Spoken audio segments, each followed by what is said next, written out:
Kurumjari. Norris Winona Sandokchariba News Analysis Ming Tabiri Papum Mapu Ahan Makada Ahong Shamam Lirina Taram Nokcha Bagaloina Ikaikunabuchari.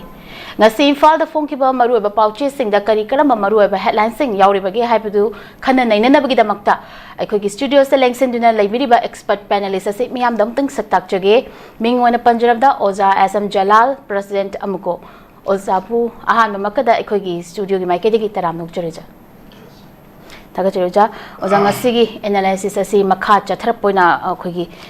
Pona from the headline something Lokachage. IDP Singi Philip Sagwatli Sangai Festival Boycott Taugani, Kokomi. Ozamasi Bamang the Sung Aranghan, Kogi Press Club, the Kogi IDP Singi Committee, the same Dina Kogi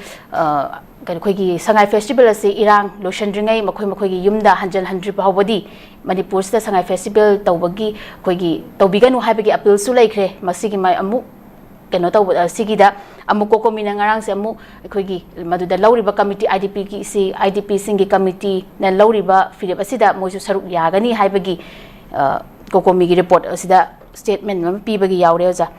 The Samitang Laksam Zakara Okona Lauriba Philip Sakramani Yangweza IDP Singi Waipa Moigi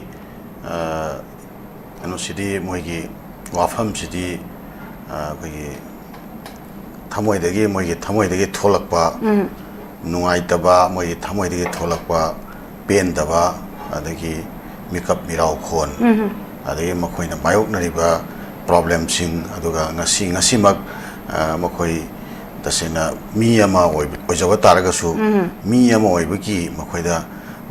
Pampam Tokpa, basic net singdo, Adu Makoi enjoy Toraga Pangba, Namjadraba, Masagi Mayum the labor Pangjadraba. Aduga makoigi future se karino haiba makoida hujik phawba tangdangba chapchana khangba ngamriba uncertain wariba sigi tangkak se sida akhoi lepak si nuai ai feri akhoi lepak sigi phajaba destination sini haidna malemgi miyam da saktak ba haibsi musi wahan thok leitaba adumbo afam amani haidna adumaina lofam thoi na IDP singna hairibu afam che musi akhoi Achumba, Koi Tavayaba, Masunga, Koi Kanana Navayaba, Duga, accept Wayaba from money, Hanaquina, so the man felt away, and IDP Singna, Moigi, problems is subchana solution, late Fauba, Koi London City Sangai Festival, Pangtok Piganu, Havasemasi, Sangai Festival, Pangtok, so Madu, one talk late right Abanina,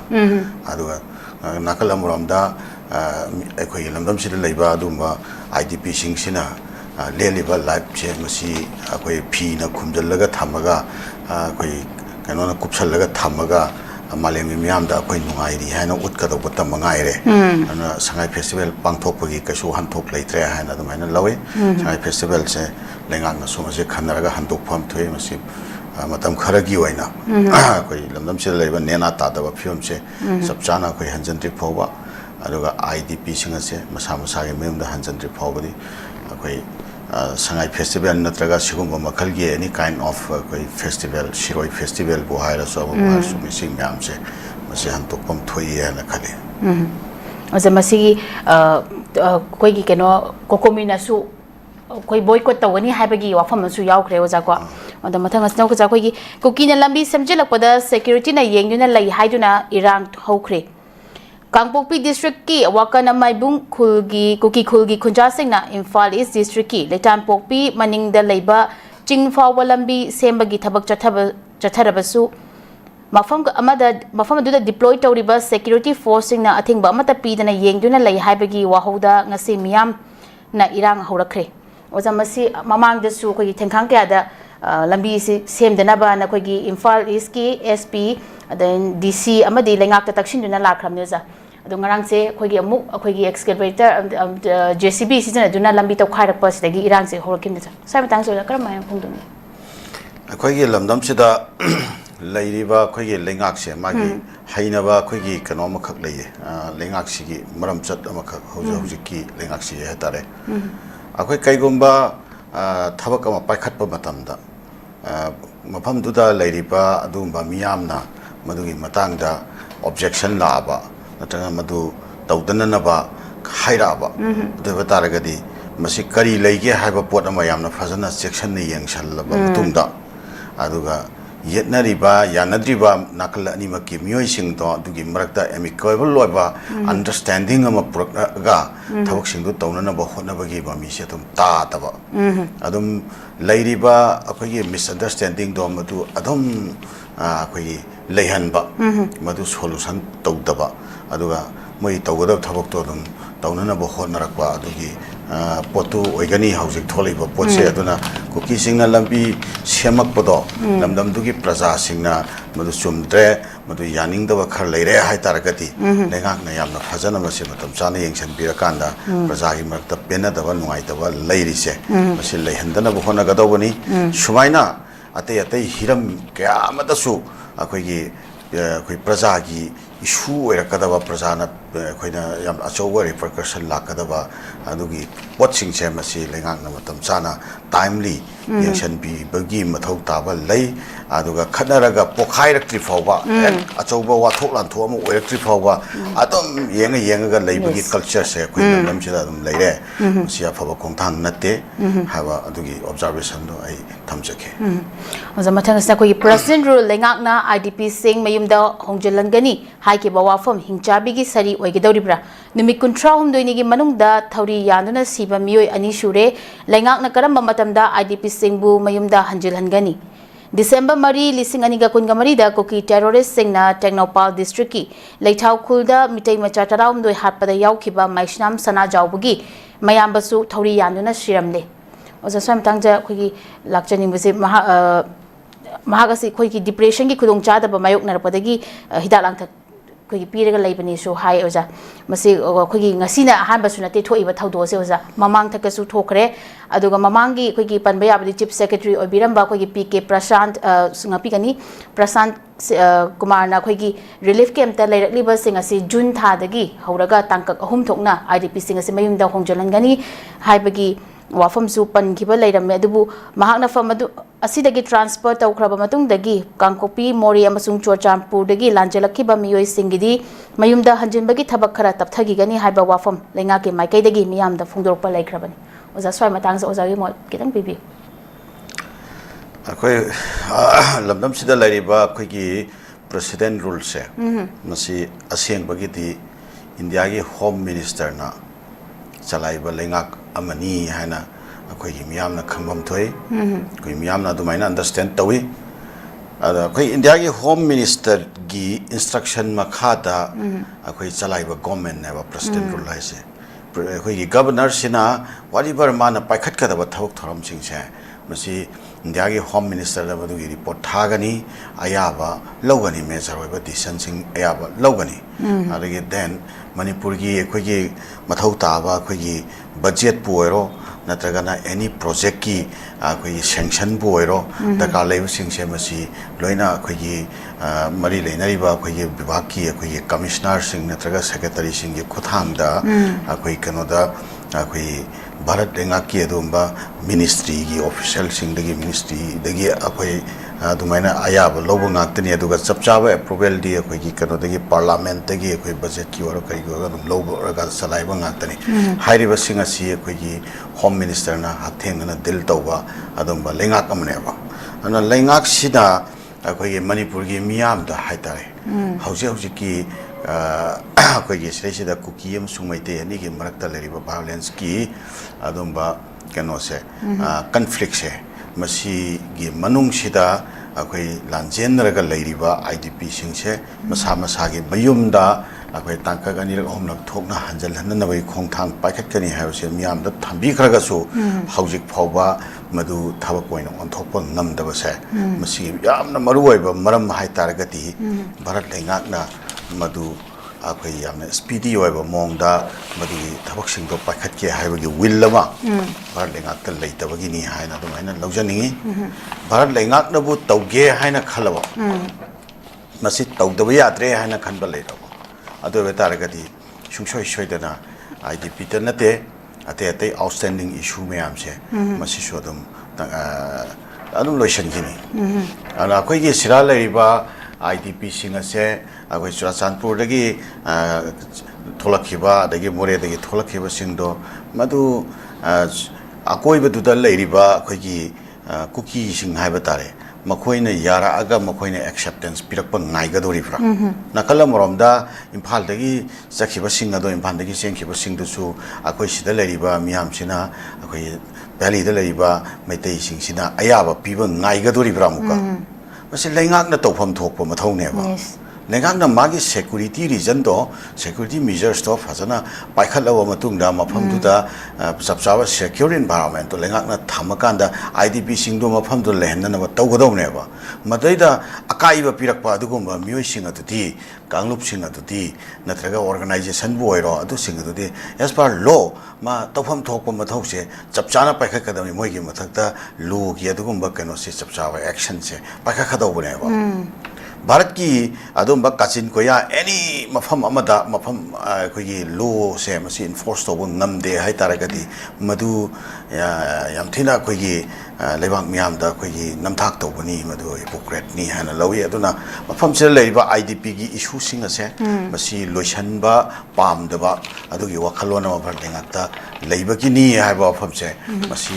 Chama चुमबा येना निगाय लेत्रा वफम ने थमजके अदुगा IDP सिंग की मरक नत्रगना कोई लमदम सिदा कोई suicide तौबगी कोई कनोमा लाइसे मसिगे web अमा सुम तब सुम थोरैसे मसिति कोई यामना सेक्शन ना कोई लमदम सिदा लेरिबा कोई लैंगाक तगी हौरगा कोई सिविक बॉडी सिंग अनुगा लोइना सिविल सोसाइटी ऑर्गेनाइजेशन सिंग सीनियर सिटीजन सिंग अखंग अहि लेरिबा स्कॉलर्स इन इंटेलेक्चुअल्स में मसी याम सेस वे होगदो मतांग मख सि मतांग लेना कोई लौजै मरमदे लमदम सिदा लेरिबा कोई मियाम से मसी कोई कनो की कोई मेंटली लोइना कोई डिप्रेशन लेरकपगी कोई समस्या आमा कोई लोइना मायोकनबा हौरे हाइबदुनी कइना तांग से हाइजनिंग से आना मसी हौचिकी लेरिबा सिचुएशन सिदा मेंटली डिस्टर्बेंस है मेंटली डायमेंशिया से सोइदना लाक्सु लाकनी लाक्तबे यारोयबको मरमदि सिचुएशन से मसी कोई मतम पुनमक्ता कोई मियाम से नुंगाइबा अदगी अखोइदा हिंगबगी महाव अदगा अखोइ हिंगब सेसिदा यमना अखोइगी तुंगी आशा शुभनोम नोमगी मांगसलक्पा अदगी अखोइगी इकोनॉमिकली हार्डशिप से यामना हेना मायोक नरकपा थबक खुदिंगमक्ता amana angam bamongda pressure pinaba adagi freely karigumba thabam to fazana toba yaraktaba sina maram oirakanda akoi family kodingmakta arami pung kodebakta kaino hiram amamam da mentally loina pressure leinarame bako sina maram oirakanda akoi kano se depression yi jangsi wangkhalak pani na akoi suicidal tendency se masi sum wangkhanak pani ado maruaina idp sing asidi amuke hen na madugi suicidal tendency se wangkhatnabagi maram oi maram de makoi gi day to day hingiba life se masi jumna siba ngaibagi hingba punsi mahing amadawna tawwe ba makoi se karino makoi asa se makoi masagi mayum makai mi amagi mayum makai habasi अखोगी हेता yum पैसा लेरे न yum हेता सारगा thumb ngam ponte yum म ओइरकना बो होनब दंग सिना अखोई केनोमा हापचलंगनी हायेन केनो हापचंगनी हाक्सिना केनो हापचंगनी सुमाइना तोरगा यामना वाना पुंसिगी ओइबा होम से स्वीट होम नि हाइनरिमनेबा अतुमाइन तोरगा सागत चरकबा अदुंबा युम कैसिंग दो तांगोय ओन खरबा मतुंगदा अदुदा नुगाइना घातंग खोइ पथारगा नुगाइना गार्डन दा फमगा सोफा दा फमगा अदुगा अखोइ हिंगम्बा अदुगी पुंसी दो थादोगा अखोइ कमन टॉयलेट अमदा अदुगी अखोइ फामुंग अखोइ मसा सिंगी अदुगी मागी नुपी की मागी मसा की करिगी अदुगी प्राइवेसी लेतबा अदुबा मफम अमदा पुंसी हिंगबा सुफम नोमफंगी ओइबा इशू लेबा कराइद सुरुदोइनो करि तौरुदोइनो कमाइना तौरगा हिंगदोइनो हाबे इशू लेबा दैट काइंड ऑफ सिचुएशन अमदा लाइफ हिंगबा हाबसे मागी फ्यूचर करिनो हाबसे अनसर्टेन ओइबा अदम सिचुएशन अमदा लाइफ हिंगबा हाबसे सुंगसोय सोयदना कोई मेंटली डिसऑर्डर ओइरकनबगी अदु डिप्रेशन लाक्तनबगी कोज गाक्तनी अदुना मरम ओइरकांदा अदुबगी इशू लेरक्तना सुइसाइडल टेंडेंसी से लाइबनी हाबा वफम से आई थमजगे अदमसी ममांग द सुमयाम थोखरे अदा लेंगाकना सिगी स्टेज सी यौरब फाउबदा अखोई अदम ममित उछलगा अदम लेसनबगी मोंग तोनी हुजिक लेरिसिटी अथुब मतमना नियर फ्यूचरदा आईडीबी सिंगसे बाय मागी ओइबा मफमसिदा सेवन सिक्योर ओइबा मोंग लेहननबगी अखनबा थबक थवांग मत हुजिक फाउबा खोइसु उदे मयामसु उबिरमोय हैना अदमाइना थमजगे मथंग असिना कोइगी हुयेलन पाउदगी हेडलाइन सम खलखचगे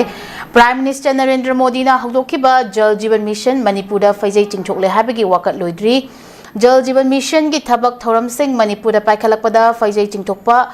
गुम्बगी थवोंग सिंह चथरे हाबगी वाकत लेप्तना लागली वाखा खुंगंगदा मिशन असिगी मखादा थकनबा इसिंग खुंजा सिंह दा फंगले हाइदुना वेबसाइट ता थागलकिबा वाफम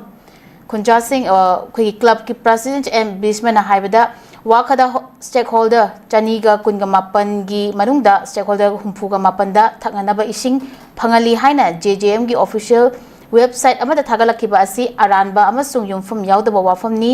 खुलसिदा सुपनतगी स्टेक होल्डर मरफूगा मापन खक्तमक लेरिबनी हारिबा अखोगी मोइना वेबसाइट ता थागलकिबसे अखोगी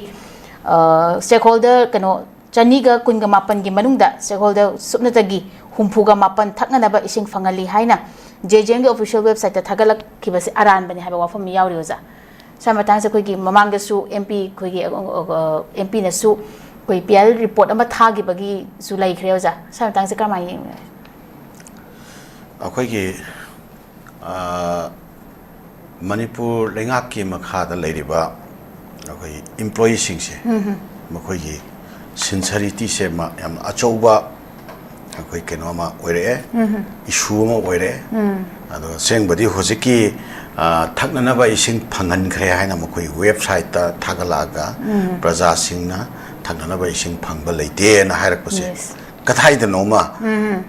अखोई असोइबसि लेइरे यस प्रजाना इसिंग थाइबा इसिंग फंगिबा फंगदोरिबा प्रजादुना आई इसिंग फंगबल लेते एमोना इसिंग की खुदोंग चाबदो फंगद्री हाइबनेबा तो सोम नाकंदा मधु पीरिबा मधुगी इम्प्लीमेंट तौरिबा कांगबुदुना पीग्रे हाइबनेबा अदो इन रियलिटी से क्राइदा लेबनो प्रजा सिंगना फंगद्री हाइबसिना रियलिटी ओइगदोरिब्रा फंगरे हाइबदुना रियलिटी ओइगदोरिब्रा तो प्रजा सिदी फंगबा पोट अमा फंगद्री हाइना अखोई सुमाइना थोरागा हाइगनी हाइबसे सि थाजनिङाइ ओइते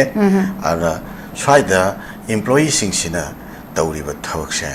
मसी सेसिदा सिंसरिटी की ओइबा यामना अचौबा इशू मा लेरे करप प्रैक्टिस की अचौबा इशू लेरे मधु इम्प्लीमेंट तौनबो होनरिबा कांगबु सिंगतुना थबक फजने इम्प्लीमेंट तौतबिदा मधुगी पैसा सिंगसे मसी हैना थोकपगी इशू लेरे हाबसे जे हारिबो वाफम सिंगसेना मसाना ताकपनी अना सिरेसिदा मरु ओइबा मणिपुर लेंगाकी अखोई कमिश्नरी लेवल दको अरे डायरेक्टर के लेवल दा यामना खन्नबा यामना स्पीडी ओइबा मियेंगमा संगहन्निंगी दायित्व लेरिबा अदुगुम्बा पुलिस दायित्व लेरिबा अखोई गवर्नमेंट की ऑफिशियल सिंग एम्प्लॉई सिंग दो मधुगी मथक्ता रेस्पॉन्सिबिलिटी यामना स्ट्रिक्ट ओइबा रेस्पॉन्सिबिलिटी मोइ मथक्ता फिक्स तौनिंगी अदो मोइगी थबक दैदा असोइबा लेब्रा लेतब्रा हाइबसे यामना कोई अथुब मतमदा यंगसलगा चपचाब मधुगी एक्शन दो लवहनिंगी अदो मखा तारकपदा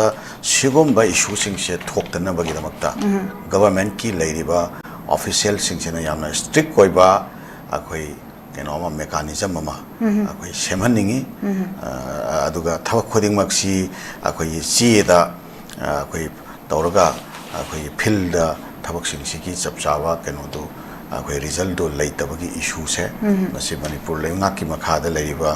मणिपुर लेंगाकना पाइखलिबा थबक थरम सिंगसिदा ngasiना हानबबुदी नते ममांगदसु सुबा इशू मैम लेग्रामनी अदा मतुंगदसु लेरकपा याय सिगुम पुनमक्से थोक्तनबगिदमक्ता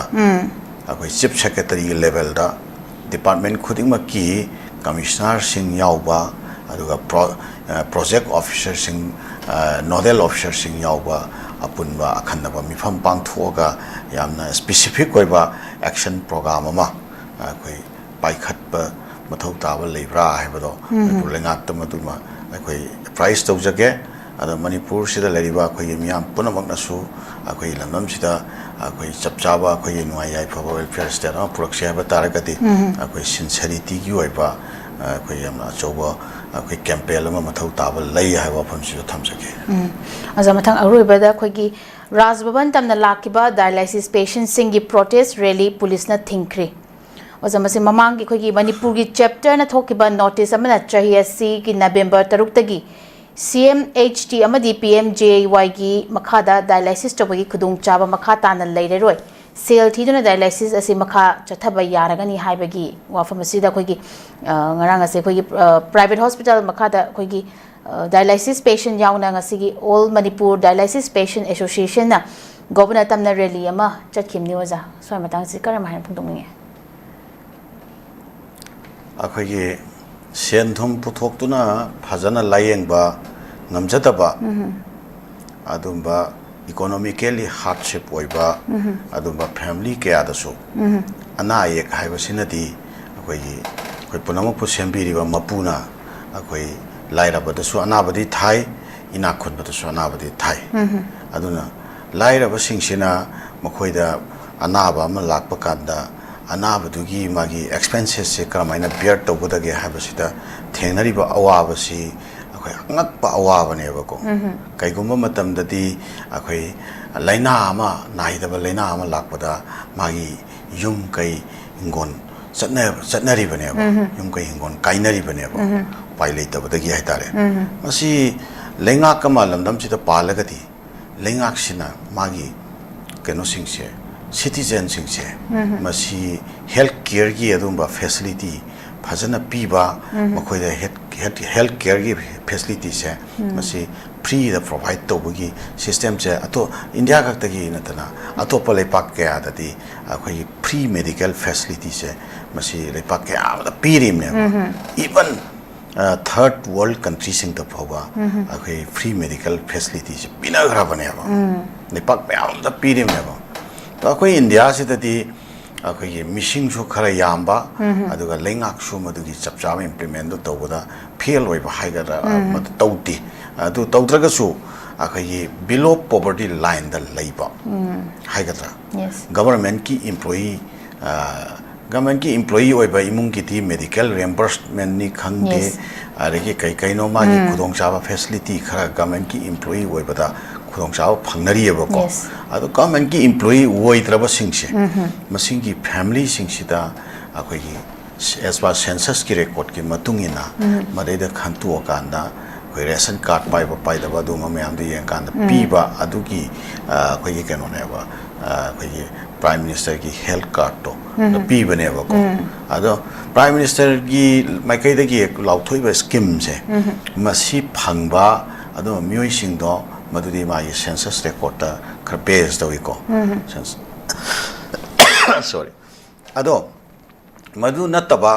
ꯑꯩꯈꯣꯏ ꯁ꯭ꯇꯦꯠꯁꯤꯒꯤ ꯑꯣꯏꯕ ꯇꯣꯉꯥꯟꯕ ꯆꯤꯐ ꯃꯤꯅꯤꯁꯇꯔꯅ ꯂꯥꯎꯊꯣꯛꯆꯕ CMHTꯒꯤ ꯄ꯭ꯔꯣꯒ꯭ꯔꯥꯝ ꯀꯩꯅꯣꯁꯨ ꯑꯩꯈꯣꯏ ꯍꯦꯜꯊ ꯀꯥꯔꯗꯁꯨ ꯑꯃꯨꯛ ꯂꯩꯔꯤꯕꯅꯦꯕ ꯁꯤꯅ ꯑꯩꯈꯣꯏꯒꯤ ꯂꯝꯗꯝꯁꯤꯗ ꯂꯩꯔꯤꯕ ꯑꯩꯈꯣꯏꯒꯤ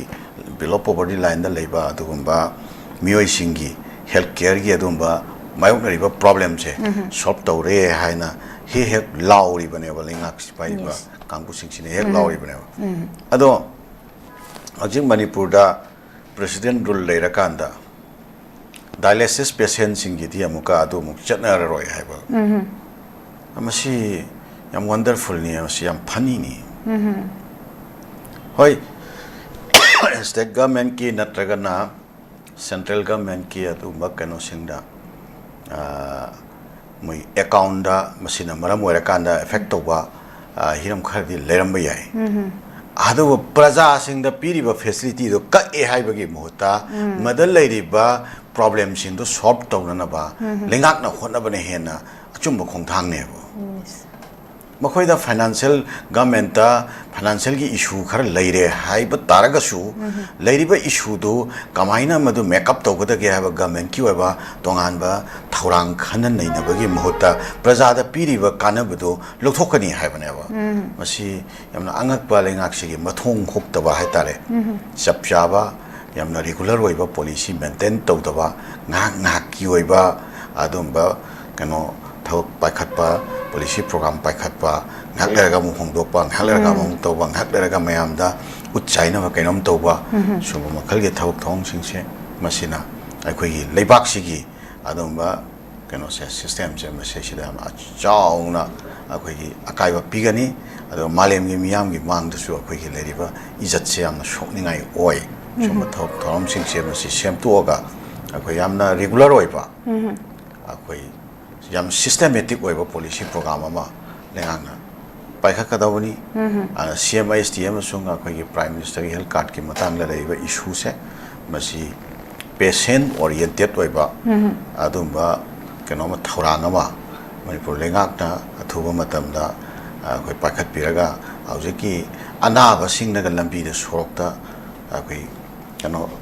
protest tori ega haiba si yam thina akhoi emotional oi yes ado humanity ground da yam thina soi so bai su sing je lehendana ba yam thuna akhoi health department ki maru oi ba official sing na se thok pakhalani ge na noin thamsake yam nungai je oja na achimba kaya kai thokpiduna akhoi North Window sandokchariba news analysis bu saru yabiduna mapum fan bigidamakta oja bu haningai litena thagat phongdokchari loina na North Window sandokchariba news analysis matanga sida loshinjare meeting tabikhiba pumna mapu amuka suhana khurumjari Riyadh ki private hospital ki nurse ki ahangba famsing kauri ahanba round ki interview November ki tang marida pangthok chagani yamdrabada chahi ama experience leiba oigadabani experience leitaba miyoi singi oinadi recently work toba hozik thabak toba miyoi singna apply toba yagani accommodation amasung transportation khodimak free oijagani maigi thakna basic nursing loiba natragana post basic basic nursing JNM natragana diploma in nursing loiba oigadabani thagi oiba salary listing mautra dagina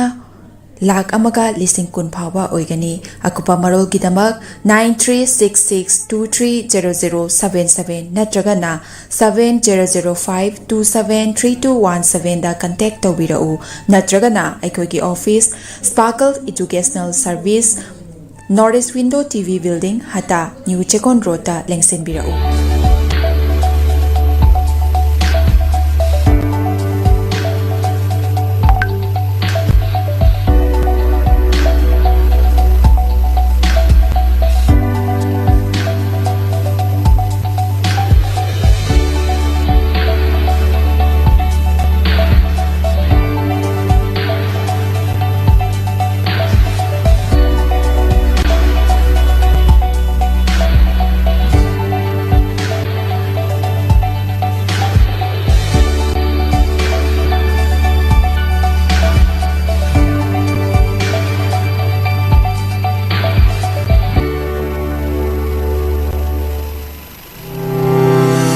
Step into a world of endless possibilities with 18 dynamic faculties and 180 plus courses. Unlock your potential with industrial-ready training and placements. SGT University, empowering tomorrow's leaders.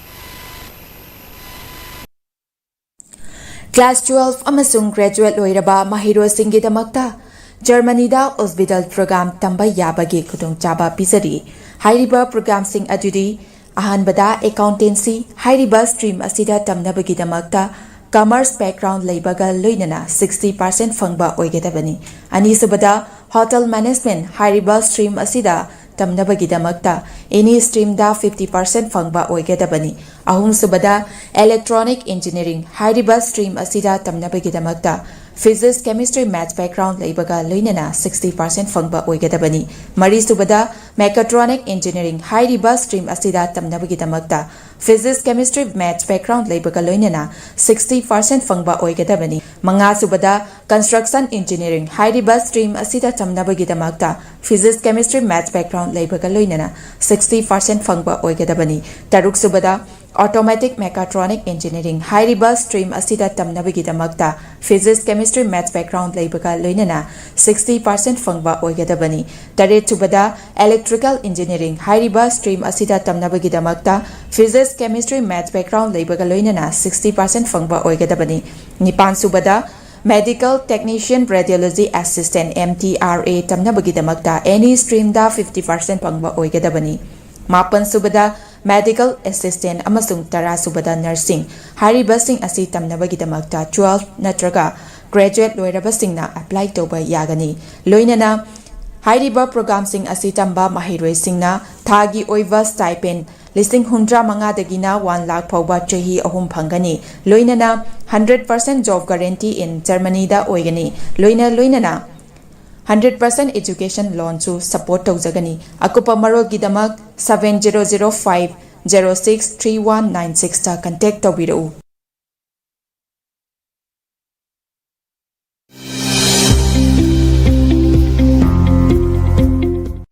Welcome to Uttaranchal University.